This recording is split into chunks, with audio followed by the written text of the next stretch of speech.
To bulletin news. ముందుగా headlines.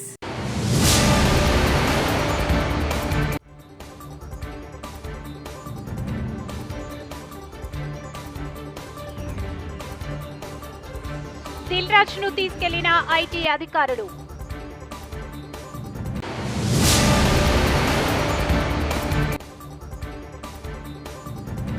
రజకులను అణగారిన వర్గాలుగా గుర్తించాలి.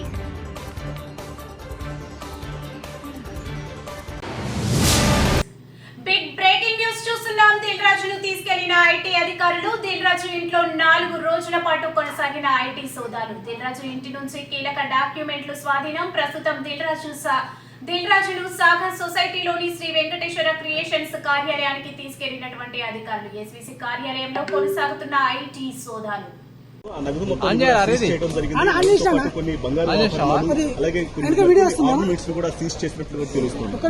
దాదాపు కొన్ని వందల కోట్ల రూపాయల బడ్జెట్ కు సమగ్రను అధికారులు సీజ్ చేసినట్టు ఐటీ అధికారులు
sir side side side side అరే వాళ్ళ ఎట్లాగో మాట్లాడు అన్న పోనీ పోయి బ్యాగ్ తీసుకోరా నాన్న.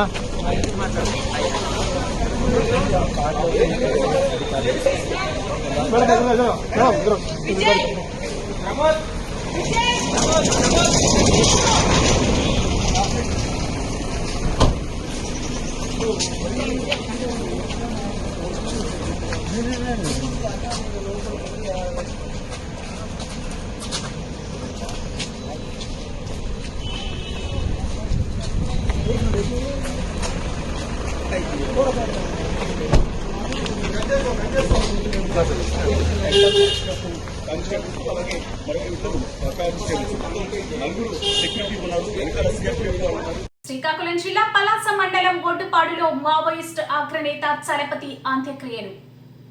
శ్రీకాకుళం జిల్లా పలాస మండలం బొడ్డపాడులో మావోయిస్ట్ అగ్రనేత చలపతి అంత్యక్రియల కోసం చలపతి మృతదేహాన్ని బొడ్డపాడు తీసుకొచ్చిన అమరుల బంధుమిత్రుల సంఘ సభ్యులు.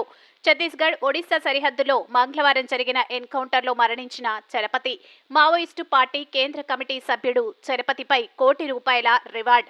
చలపతి భార్య అరుణ ఆలియాస్ రుక్మిణి సొంతూరు పలాస మండలం బొడ్డపాడు.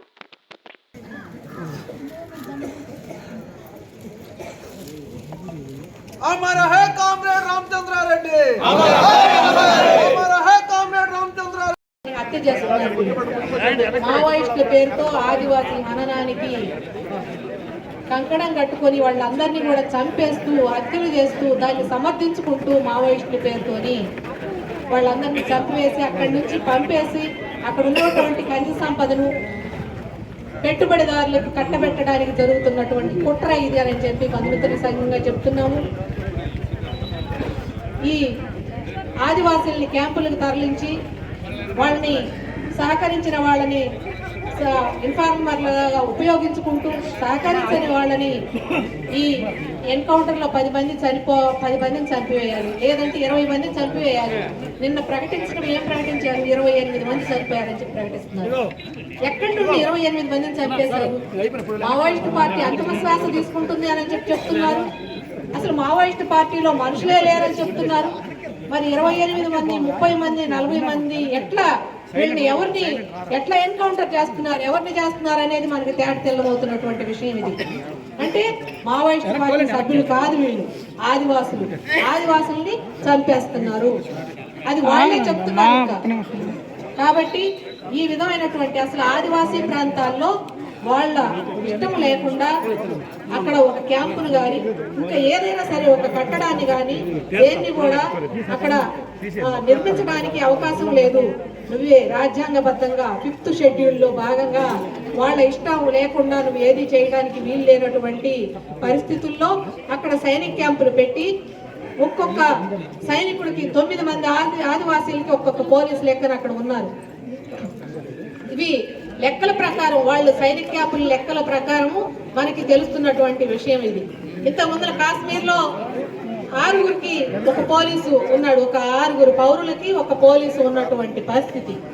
అట్లాంటి పరిస్థితి ఈ రోజు మీరు తీసుకొచ్చి ఇక్కడ ఆదివాసీ ప్రాంతాల్లో పెట్టి వాళ్ళు మా ప్రాంతాల్లో సైనిక క్యాంపులు ఎత్తివేయండి, రాజ్యాంగబద్ధంగా చట్టబద్ధంగా మీరు నడుచుకోండి అని చెప్పి వాళ్ళు మాట్లాడుతుంటే అసలు మీరు మాట్లాడడానికి వీలు లేదు. మీరు ఊరు దాటి పోవాలంటే మీ ఆధార్ కార్డు చూయించుకోవాలని చెప్పి చేస్తున్నటువంటి ప్రభుత్వ చర్యలను మేము బంధుమిత్రుల సంఘంగా ఖండిస్తున్నాం. ఎందుకంటే అబ్దుల్లాపూర్మెట్ మండలం Jannaram colony CPI party comrade Mattipalli Sudhakar గుండె నొప్పితో 21/1/2025 రోజు చనిపోవడం జరిగింది. ఆయన కుటుంబాన్ని సందర్శించి మనోధైర్యం చెప్పి వాళ్ళ కుటుంబానికి ఆర్థిక సాయం అందించిన రాష్ట్ర కౌన్సిల్ సభ్యులు ముత్యాల యాదగిరి రెడ్డి, జిల్లా కౌన్సిల్ సభ్యులు కేతరాజు నరసింహ, శాఖ కార్యదర్శి Nagapalli Yadagiri, senior comrade Aitharaju Bhikshapathi, BOC గౌరవ అధ్యక్షుడు వేముల శ్రీనివాస్ సాగర్, సహాయ కార్యదర్శులు కామిల్ల చందన, పానుగంటి సాయిలు, మహిళా సమైక్య అధ్యక్షురాలు ఏనుగుటి లక్ష్మి, తేరాల లక్ష్మి, వాసిరెడ్డి లక్ష్మి, మంటల సూర్యారావు పాల్గొన్నారు.